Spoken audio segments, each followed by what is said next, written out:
निजी डाक आमतौर पर मेरी गैर मौजूदगी में सीट पर ही रख दी जाती थी, ताकि रिपोर्टिंग की दौड़ धूप से जब भी फुर्सत मिले आकर देख लूं। कोई सप्ताह भर बाद अचानक अपनी रोजमर्रा की इस डाक में एक नया सा लिफाफा देखकर मैं ठिठक गया था।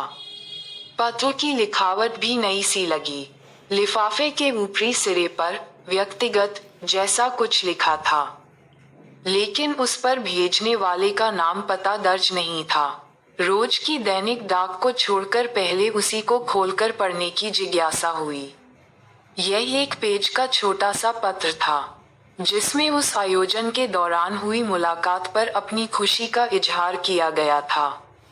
आयोजन के बाकी हवालों के साथ एक मीठा सा उलाहना भी था कि उस शाम मैंने उसे अपेक्षित तवज्जो नहीं दी, जबकि वह आयोजन के बाद मुझसे बात करने की कितनी इच्छुक थी।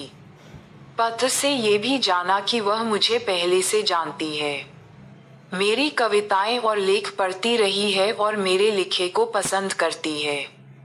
यहाँ तक कि रिपोर्टिंग और टिप्पणियां भी वह चाव से पढ़ती है।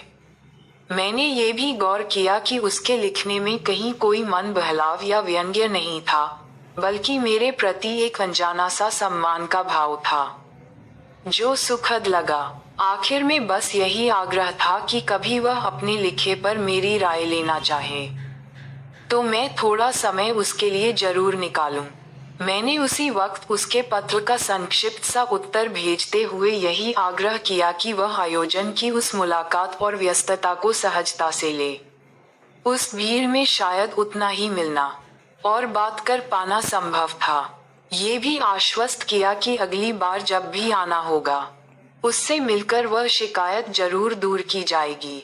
आने वाले दिनों में उसके कुछ और पत्र आए, साथ ही अपनी कुछ नई रचनाएं भी नमूने के बतौर उसने भेजी थीं, जिन्हें पढ़ने और उन पर अपनी राय देने में मुझे कतई असुविधा नहीं हुई, बल्कि खुशी हुई कि वह इतना मान देती है।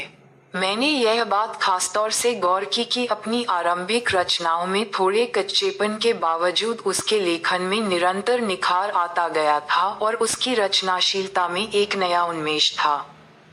पारिवारिक रिश्तों में घुलती स्वार्थपरता, बुजुर्ग पीढ़ी की रूढ़ मानसिकता से टकराव, युवा मन के बारीक मनोवेग और व्यक्ति मन के अंदरूनी उलझावों को वह बेहतर ढंग से समझ पा रही थी।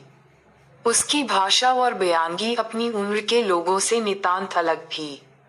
सीधी जीवन के बीच से उठाई गई शब्दावली में एक खास तरह का खुलापन भी था उसमें, और अपनी कहानियों में प्रणय के अंतरंग क्षणों को इतना सजीव कर देती कि पढ़ते हुए रोमांच होने लगता। इन कहानियों पर जो भी सुझाव मैंने दिए, उन्हें उसने बहुत संजीदगी से ग्रहण किया। जहां जरूरी लगा, जिरह भी की, पर मेरी साफगोई को हमेशा पसंद किया।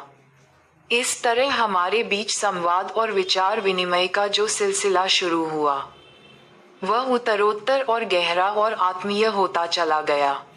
कोई 8-9 महीने बाद अपने ऑफिस के काम से मेरा फिर उसी शहर में जाने का संयोग बना। रवाना होने से पहले मैंने उसे पत्र से सूचित कर दिया था। दिन में अपना काम निपटाने के बाद उसी शाम जब हॉस्टल के आगंतुक कक्ष में उससे मिलने पहुंचा तो वह बेहद उत्साहित थी। औपचारिक बातें पूरी होते होते उसी ने आग्रह किया था कि हम कहीं बाहर जाकर कॉफी पिएं। मन में कहीं एक संकोच और आशंका ये भी थी कि अपनी किसी बात या बेतकल्लुफी से उसे नाराज न कर दूं, या कि हमारी दोस्ती में कहीं कोई छोटा स्वार्थ न दिख जाए उसे। ये सच है कि जीवन में पहली बार किसी के प्रति अपने मन में एक अलग तरह का आकर्षण महसूस करने लगा था।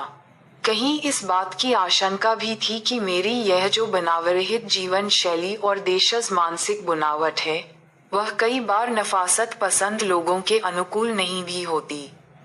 यानी उस लिहाज से मेरी अपनी नज़र में हमारे बीच किसी अंतरंग रिश्ते के लिए अवसर बहुत सीमित थे। घर वाले साल भर पहले जिस सगाई ब्याह के फंदे में फांस लेना चाहते थे, उसे बेशक फिलहाल टाल दिया हो, लेकिन मैं जानता था कि वे हार मानने वाले नहीं थे, बल्कि अपनी ओर से तो उन्होंने लड़की के घर वालों को आश्वस्त कर ही रखा था। कुछ इखबारनवीसी के मौजूदा काम ने भी मेरी अपनी पसंद और चाहत की सीमाएं तय कर रखी थीं। प्लीज लाइक सब्सक्राइब करना।